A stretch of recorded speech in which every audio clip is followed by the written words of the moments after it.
Did you know a Bengali militant was one of the key founders of the Communist Party of Mexico? Mexico is in the news again. After the killing of El Mencho, one of Mexico's most feared drug lords, violence erupted across parts of the country. But a century ago, Mexico was also a site of global upheaval, and the conflict then was not about narcotics, it was about revolution. And in the middle of that revolution stood a man from Bengal. His name was Manabendra Nath Roy. Born in 1887 in Arbelia in undivided Bengal, a young Manabendra was drawn into underground revolutionary networks, trying to overthrow British rule in India, not through speeches but through arms. In 1915, he became involved in a plot by Bengal revolutionaries to smuggle weapons into India. The plan failed. But Roy did not give up. He traveled across East and Southeast Asia trying to secure arms. Nothing worked. By 1916, he landed in San Francisco, and it was there that he reinvented himself. And then comes the unexpected turn. He moved to Mexico. Now, this is just after the Mexican Revolution, just after the Bolshevik Revolution in Russia. The world was vibrating with the idea that empires could fall and workers could rule.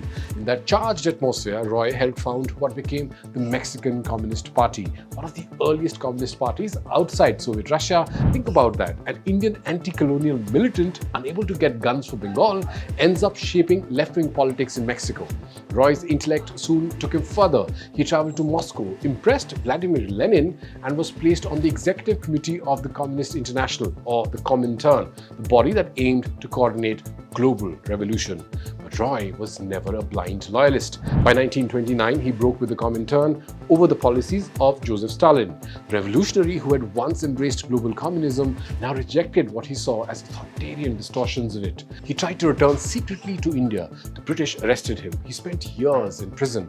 After his release, Roy joined the Indian National Congress, but even there, he refused to follow the crowd. During World War II, he argued that defeating fascism was a higher immediate priority than pressuring Britain for independence. It was an unpopular stance. And then, after India gained independence in 1947, Roy did something few revolutionaries do. He abandoned communism. He became a founder of what he called Radical Humanism, a philosophy blending socialist concerns with liberal humanitarian values. He died in 1954 in Dehradun, far from Mexico, far from Moscow. A century ago, Mexico drew revolutionaries dreaming of remaking the world. Today, it battles criminal empires fighting to control it. History does not move in straight lines. Sometimes it moves from revolution to cartel rule. And sometimes it carries a man from Bengal all the way to Mexico and back again. Tell us what you think. I'm Manish Adhikary. Thank you for watching The Culture Project on More.